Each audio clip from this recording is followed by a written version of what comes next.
Okay, so here, this video is our instructor feedback for the short essay quiz on our client, Daniel.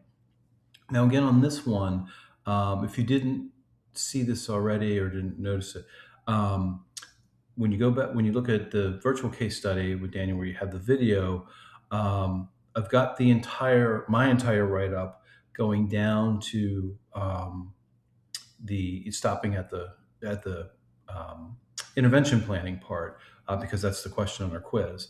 So if you didn't get a chance to read this before, it might be helpful to go through this and at least read through this my write up because that of course will help put the context to my feedback for the intervention plan, which is our which was our essay question for Daniel.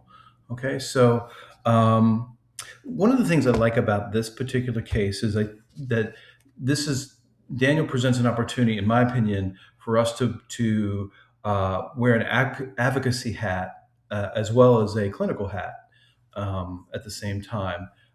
And the advocacy hat in this context is about offering to, again, with the proper permissions in place, and with the cooperation of the school, which in my experience, somewhat like working with primary care offices and care coordination.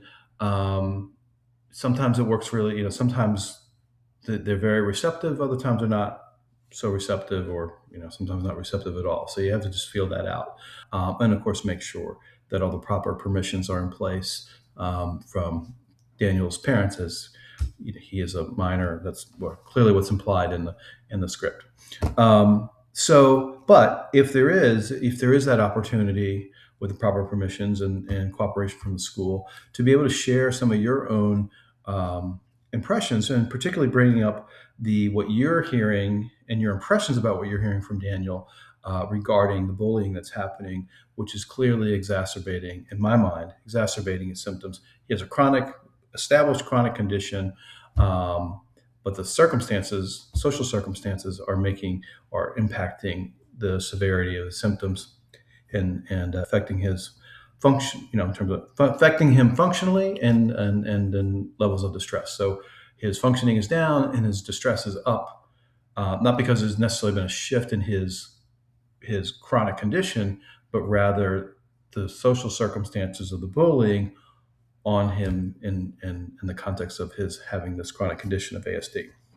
So, so what kind of things can you ask about and advocate for if it seems appropriate?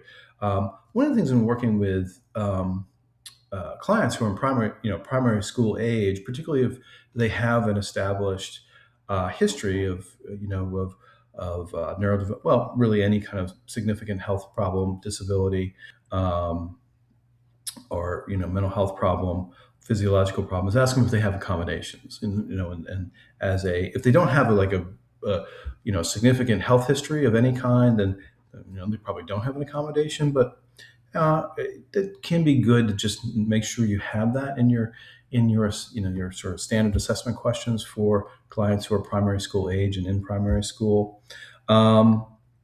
There could be, for Daniel specifically, you might want to ask if he has an IEP or a 504 plan. And if not, if he's got an established history of ASD, first of all, he probably does have those. But if he doesn't, which is possible, it may make sense to offer to help advocate for that.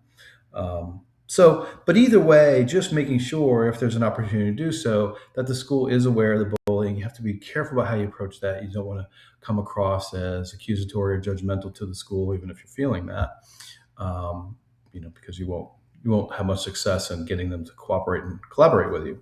So to try to take it from a standpoint of you're there to support, you're there to help Daniel. They, as the educational institution, you as the social worker and the behavioral health provider, have vested interest in Daniel as a person.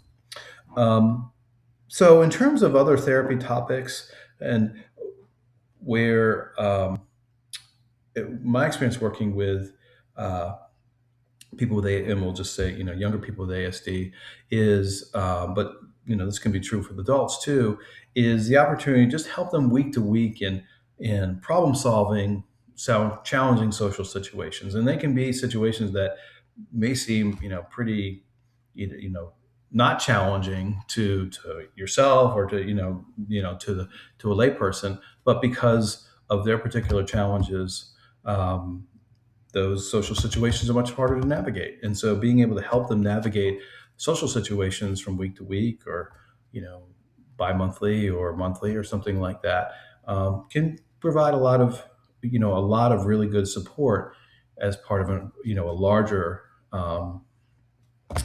treatment plan, and hopefully coordinated treatment effort with a young client with ASD. Okay, so that is my feedback. If you scroll down here, you'll see there's a little bit of a Q&A from a previous semester. There was some students that asked some questions I thought were really good questions, and I ended up incorporating that Q&A into this page here. So you can take a look at that and see if that's helpful to you as well. Okay.